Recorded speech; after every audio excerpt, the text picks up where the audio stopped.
The funeral was small. My father did not have many friends. I was grateful for that. Fewer people to pretend in front of. I stood by the casket waiting for it to be over. The room smelled like flowers and old wood. I had not cried. I did not plan to cry. My father had not earned my tears. An old man approached. He was not family. I did not recognize him. He wore a gray coat and walked with a cane. He stood next to me and looked at the casket. He said he had not spoken to my father in 40 years. He came to make sure he was dead. I did not know what to say. I just stood there. He looked at me. He said I had my father's eyes. Then he said I was not his. I asked what he meant. He did not answer. He just sat down in the front row. He told me to sit next to him. I did. He told me his story. My father had never told me anything about his life before I was born. This man told me everything in 40 minutes. He told me why my father resented me, why he never hugged me, why he looked at me like I was a mistake he could not return. He told me the truth my father took to his grave, the truth that had been waiting for me my whole life. I just did not know it until a stranger sat down next to me at a funeral and said the words my father never could. I do not remember my father hugging me. I remember him correcting me. My posture at dinner, my grades when report cards came, my friends when he did not approve of their last names. He never hit me. He just withheld. Warmth, approval, presence. He was in the house, but not in my life. He sat at the same table. He slept in the same bedroom. But he was not there. Not really. He was somewhere else. A place I cannot reach. I thought all fathers were like that. Distant, silent, unreachable. Then I went to other kids' houses. I saw fathers who laughed at the dinner table. Fathers who put their hands on their children's shoulders like it was nothing. Fathers who said, "I love you" before bed. I started watching my father more carefully after that. I wanted to see if he was capable of warmth. He was not. Not with me. Not with my mother. Not with anyone. He looked at everyone the same. Flat. Uninterested. Except me. He looked at me like something had gone wrong. Like I was a project that had failed. Like I reminded him of something he wanted to forget. I asked my mother once. I was 15. We were in the kitchen. My father was in the garage. I asked why Dad was like that. She said he had a lot on his mind. I asked what. She said just things. Things that happened before I was born. I asked what things. She said she could not talk about it. She said I would understand when I was older. I am 43 now. I never understood. I've just learned to stop asking.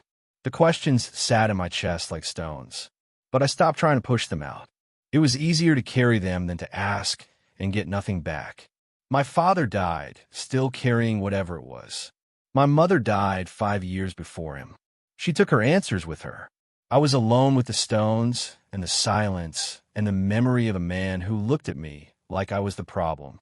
I stood at his funeral and I waited for it to be over. I did not cry. I did not pray. I just stood there. Then an old man sat down next to me. He said he had not spoken to my father in 40 years. He said he came to make sure he was dead. He looked at me. He said I had my father's eyes. Then he said I was not his.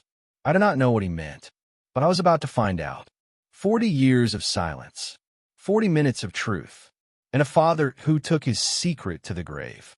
But the secret did not die with him.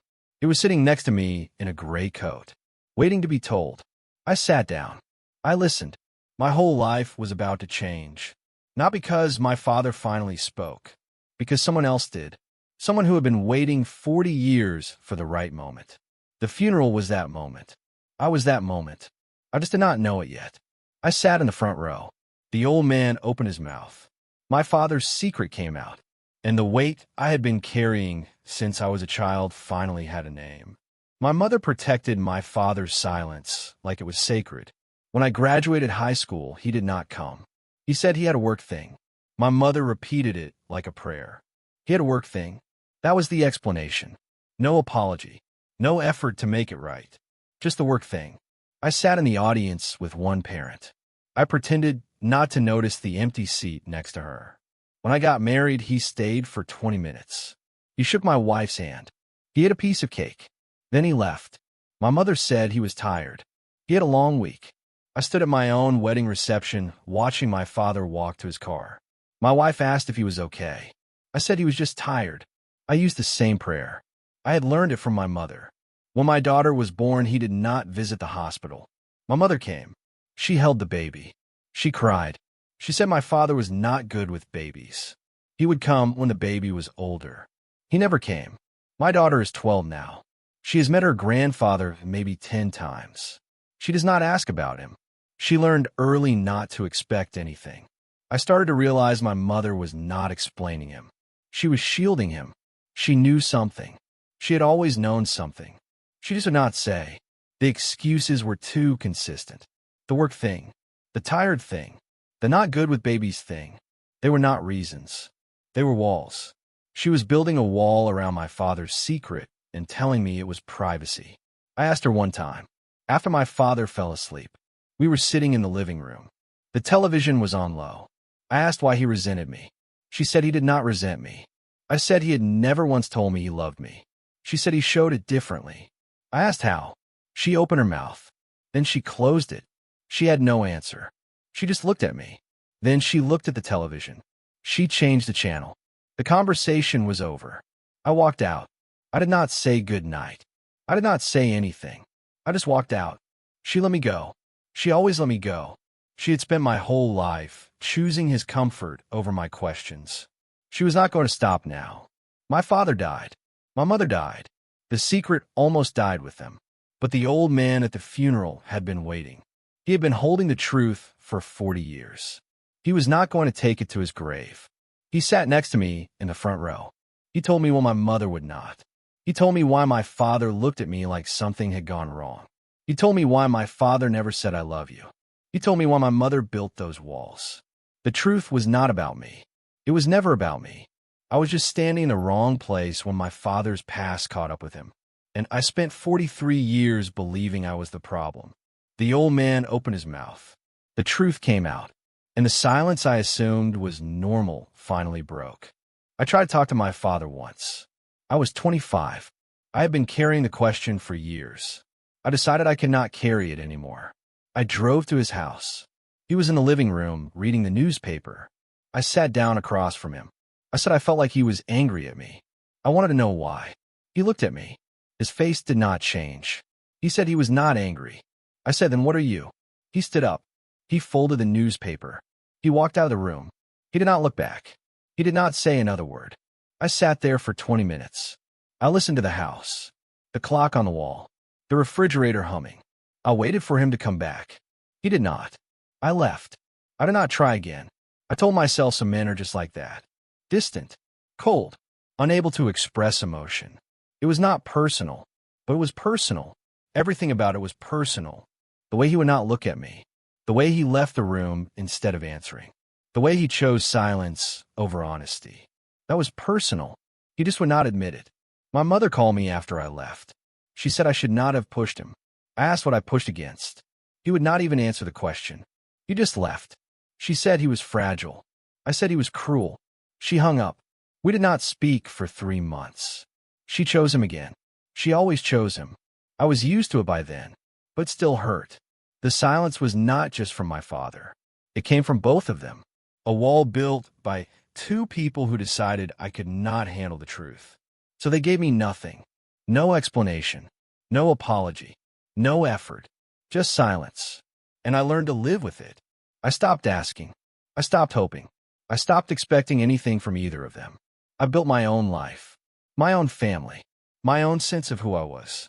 I thought I had moved past it. I thought I had made peace with the silence. Then my father died, and a stranger sat down next to me at the funeral and told me the truth in 40 minutes. The truth my father could not say. The truth my mother would not say. The truth I had been asking for since I was a child. The old man looked at me. He said I had my father's eyes. Then he said I was not his. I asked what that meant. He told me to sit down. I sat. He started talking. I listened. My whole life changed in the time it takes to drink a cup of coffee. Not because my father finally spoke, because someone else did. Someone who had been waiting 40 years for the right moment. The funeral was that moment. I was that moment. And the truth was finally mine. My father got sick when I was 38. Cancer. Pancreatic. Fast. My mother called. She said he was asking for me. I drove to the hospital. I did not know what I expected. Some apology, maybe. Some explanation. Some sign that he had been thinking about the years of silence. He was thin. His skin was yellow. His eyes were the same. Cold. Distant. He did not say anything about the last time we spoke. He asked about the weather. I answered. He asked about my job. I answered. He asked about my daughter. I answered. Then we sat in silence. I held his hand. He did not hold mine back. His hand was warm. That surprised me. I thought it would be cold, like everything else about him. He died 3 weeks later. I did not cry at the funeral. Not because I was strong, because there was nothing there. He had spent my whole life making sure I knew he did not want me. His death did not change that. If anything, it confirmed it. He had the chance to say something at the end. Anything. I am sorry. I was wrong. I loved you. He said nothing. Just the weather.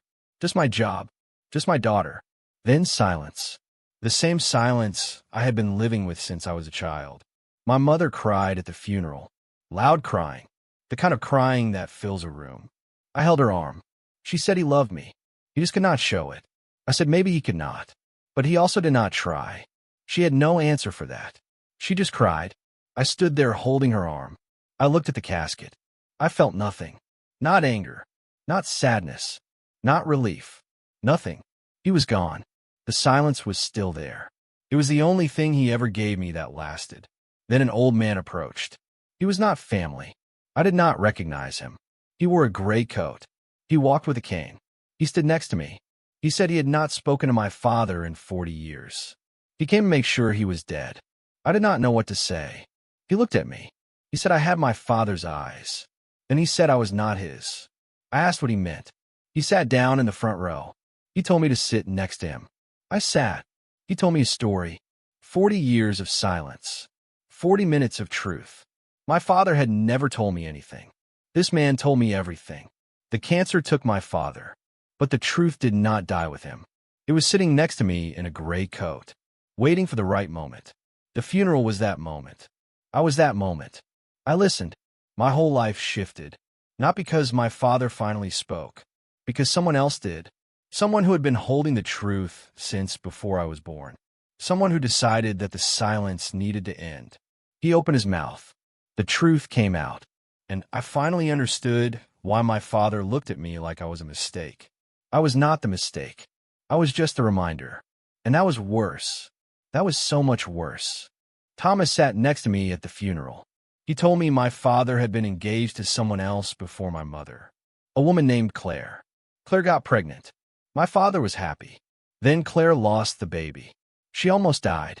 The doctors said she could not have more children. My father stayed with her for 2 more years. Then he left. He met my mother. She got pregnant with me. He married her. But he never stopped loving Claire. And he never forgave himself for leaving her. Thomas said my father did not resent me. He resented that I lived. That Claire's baby did not. Every time he looked at me, he saw the child he lost, not the one he gained. I sat there. 40 years. My entire life. I thought he hated me. He was just broken. He was not capable of separating his grief from his son. That did not excuse him. He still chose silence over therapy. He still chose to let me believe I was the problem. But explained him. I asked Thomas why he was telling me this now. He said he made a promise to Claire. She died 5 years ago. She wanted me to know the truth. I asked if Claire hated my father. Thomas said she never stopped loving him. She just could not forgive him for leaving. I sat in the front row. The casket was in front of me. The man inside had loved someone else my whole life. He had mourned a baby who never lived while ignoring the son who did. Knowing why did not make it better. It just replaced one kind of pain with another. I was not the reason he could not love me. I was just the reminder of what he lost. At least if I had been the reason, I could have tried to change. But I was never the reason. I was just standing in the wrong place when his grief needed somewhere to go. Thomas patted my hand. He stood up. He walked away. I watched him go. The gray coat. The cane. The truth he had been carrying for 40 years. The funeral ended. People left. I stayed. I looked at the casket. I did not cry. I just sat there knowing. Finally knowing. The truth was not freedom. It was just the end of not knowing. And that was something. That was enough for now. I asked Thomas why he had not spoken to my father in 40 years. He said it was because my father chose Claire, then left her, then chose my mother, then resented me for living. Thomas could not watch it anymore. He said my father was his best friend. They grew up together.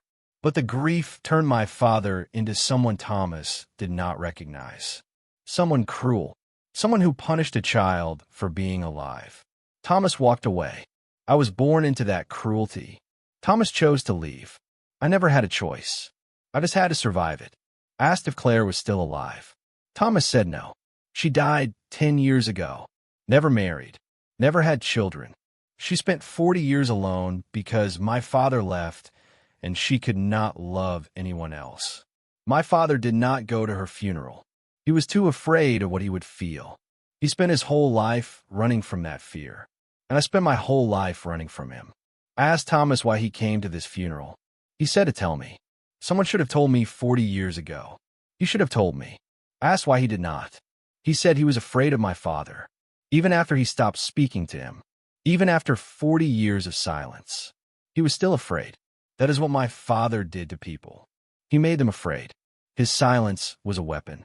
His grief was a cage. He trapped everyone around him, including the man who had been his best friend. I sat there. The funeral was over. The truth was in my hands. My father was dead. I would never get an apology. I would never get an explanation from his own mouth. I would never hear him say I'm sorry, or I was wrong, or I loved you, but I did not know how. That door was closed. It had always been closed. I was just standing in front of it hoping it would open. Thomas gave me the key, but the key opened a different door. A door to understanding. Not to healing. Not to forgiveness. Just to understanding. I did not know if that was enough. I did not know what to do with it. I just knew I could not put it back. The truth was mine now. What I did with it was up to me. Not my father. Not Thomas. Not Claire. Me. I stood up. I shook Thomas's hand. I thanked him. I walked out of the funeral home. The sun was bright. The air was cold. I got in my car. I sat there for a minute. Then I started the engine. I drove home. I had a lot to think about. The truth was heavy, but I was still driving. That was something. That was enough for now. I'm over at where silence ends. Subscribe if any of this sounds familiar. I drove. The road was long. The truth sat next to me. I did not try to push it away. I just let it be there. Let it be heavy. Let it be real. I drove home. My wife was in the kitchen. She asked how it went. I said I learned something about my father. She asked what. I said he was in love with someone else my whole life. She did not know what to say. Neither did I. I sat down at the table. She sat next to me. She did not ask more questions. She just sat there. That was enough. I did not need to figure everything out tonight. I just needed to sit, to breathe, to let the truth settle. Tomorrow I would decide what to do with it. Tonight I would just be. That was enough. That was everything for now. I sat at the table. The truth was in my chest. My wife's hand was on mine. I was not alone. I had never been alone. I just did not know it. Now I did. Now I knew. And knowing was the only thing that had ever been mine. I sat there. I breathed. The truth settled. It did not feel good, but it felt real. And real was all I had ever wanted. Real was all I had ever needed. Real was finally mine. I sat at the table. The night went on. The truth stayed. I stayed. We stayed. Together. Not comfortably, but truly. And truly was enough. Truly was everything. I sat there until I was ready to move. Then I moved. One step at a time. That was the only way forward. One step. Then another. Then another. I could do that. I had been doing it my whole life. I just did not know why. Now I did. Now I knew. And knowing was enough. Knowing was everything. I stood up. I walked to the bedroom. I lay down. I closed my eyes. The truth was still there. But it was quieter now. It had been heard. That was all it wanted. That was all I wanted. To be heard. To be known. To be seen. My father never saw me. But Thomas did. Thomas saw me at the funeral. He told me the truth. He gave me the one thing my father never could. Honesty. I did not forgive my father. I did not forgive myself. I just knew. And knowing was enough. It had to be. It was all I had. I slept. The truth slept with me. We were learning to live together. the truth in me. It was not easy, but it was real, and real was all I had ever wanted. Real was all I had ever needed. Real was finally mine. I slept. The sun came up. The truth was still there. I was still here. That was enough. That was everything. I got up. I made coffee. I lived my life. Not the life my father gave me. The life I chose. The life I built on the truth. That was the only life worth living. The true one. And I was finally living it. I lived it every day. The truth was with me. It was not going anywhere. Neither was I. We were both here. Both real. Both finally in the same room. That was enough. That was everything. I lived. The truth lived with me. We were okay. Not great, but okay. And okay was enough. Okay was everything. I lived. The truth stayed. I stayed. We stayed. Together. Not comfortably, but truly. And truly was the only thing that had ever been mine. The truth was mine. My life was mine. My father's grief was his. I carried my own now. That was enough. That was everything. I lived. The sun rose. The sun set. I was still here. The truth was still here. That was enough. That was everything. I lived. I am living. The truth is with me. I am with the truth. We are together. Not happily, but truly. And truly is enough. Truly is everything. I am here. The truth is here. That is all that matters. That is all that has ever mattered. I am here. The truth is here. We are here. Together. Finally. After all these years. Together. That is enough. That is everything. I am here. The truth is here. We are here. That is all. That is everything. I am here. I found my mother after Thomas left. She was standing by the coffee urn, pouring herself a cup. Her hands were shaking. I asked about Claire. My mother stopped pouring.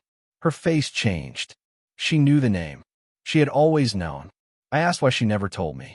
She said she was protecting my father. I asked who protected me. She had no answer. She just stood there with the coffee pot in her hand. I said he resented me because a baby died before I was born. A baby that was not hers. And they both let me grow up thinking I was the problem. My mother started crying. Loud crying. The kind of crying she did at the funeral. But this time it was not for my father. It was for herself. She said she thought she was doing the right thing. I asked if she ever thought about what the right thing for me looked like. She said she loved my father. I said I know. I was the one he did not love. She opened her mouth. Nothing came out. I did not wait. I said she had spent 40 years comforting him, making excuses for him, protecting his secrets. She had never once comforted me for his coldness. She was his wife. She should have been my mother first. She should have told me the truth. She should have said it is not your fault. He is broken. It has nothing to do with you. But she did not. She chose him. Every time. She chose his comfort over my questions. His silence over my need to know. His grief over my childhood. I walked away from her. I left her crying next to the coffee urn. I did not comfort her. I did not look back. She had spent 40 years choosing him. I was done being the one she did not choose. I walked out of the funeral home.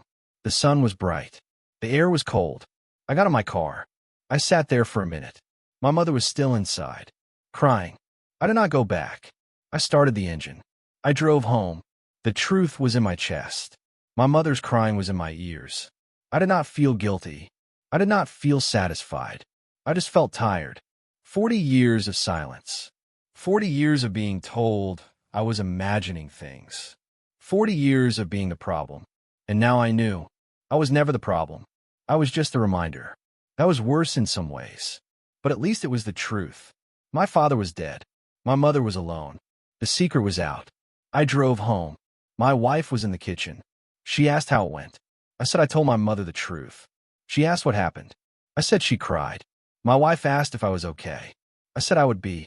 I sat down at the table. She sat next to me. She did not ask more questions. She just sat there.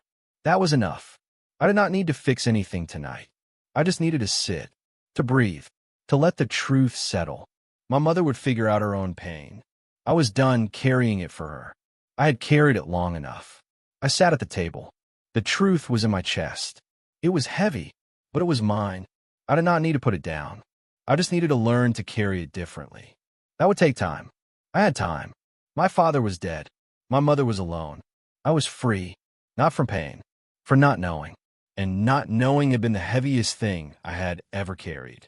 Heavier than my father's silence. Heavier than my mother's excuses.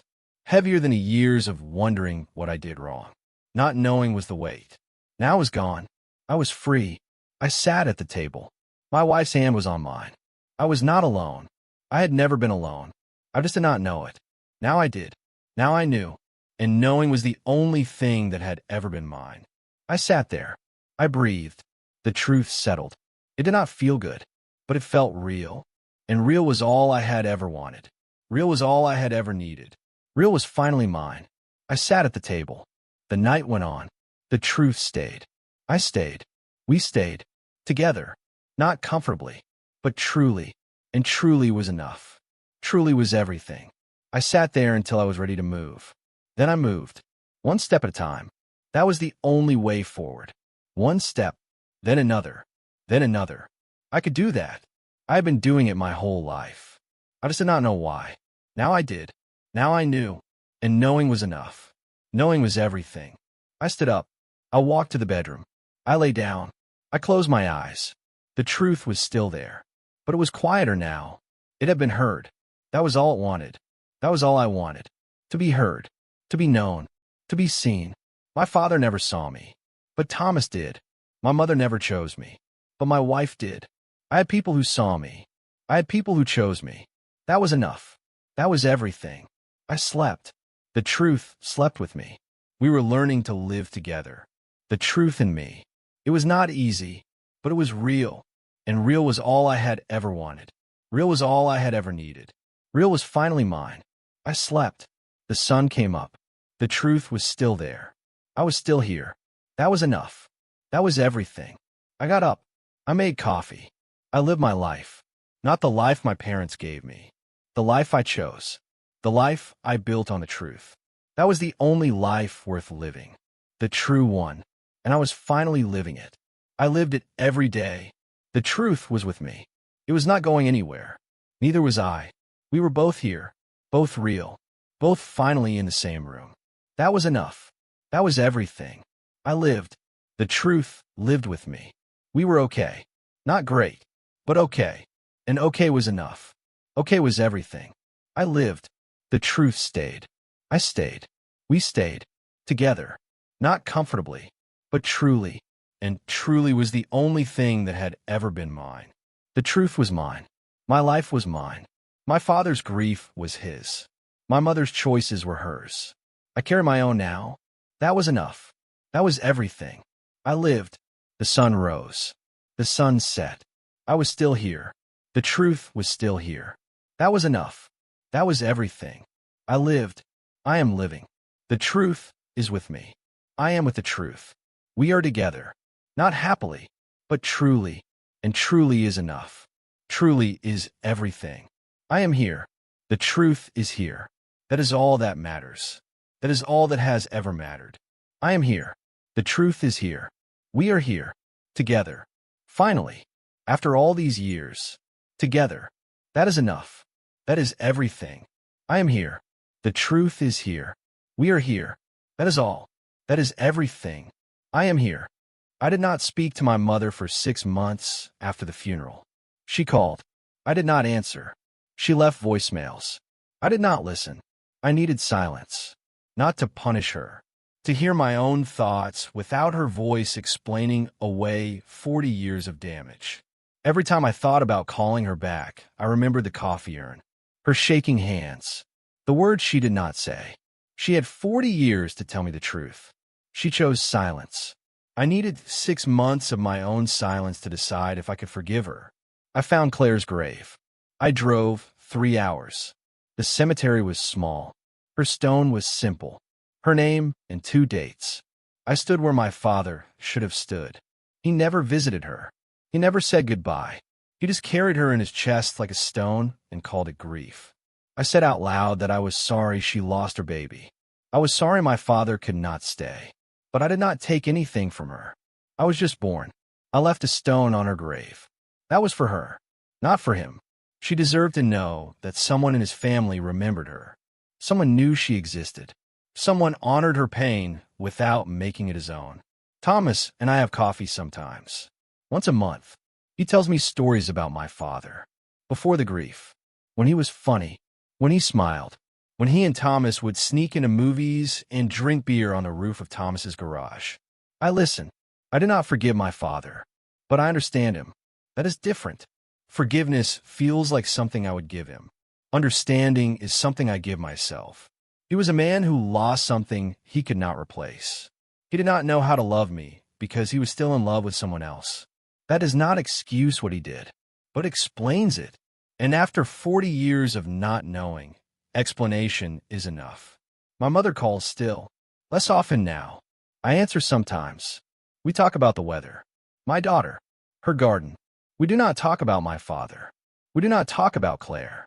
The truth sits between us like furniture we both pretend is not there. I do not know if we will ever move it. I do not know if I want to. Some silences are not healing. They are just easier than the alternative. I have learned to live with that. I have learned to live with a lot of things. The truth. The grief. The mother who chose her husband over her son. The father who could not see me. I carry it all now. Not because I have to. Because I choose to. Carrying it is better than pretending it does not exist. That is what my parents did. They pretended. I am done pretending. I carry the truth. It is heavy, but it is mine, and I would rather carry it than pass it to my daughter. The silence ends with me. That is the only promise I have made to myself. The truth stops here. My daughter will know her grandfather was broken. She will know her grandmother was scared. She will know that none of it was her fault. That is the gift I did not get. That is the gift I will give. The truth, not the silence. The truth. I will carry it, so she does not have to. That is enough. That is everything.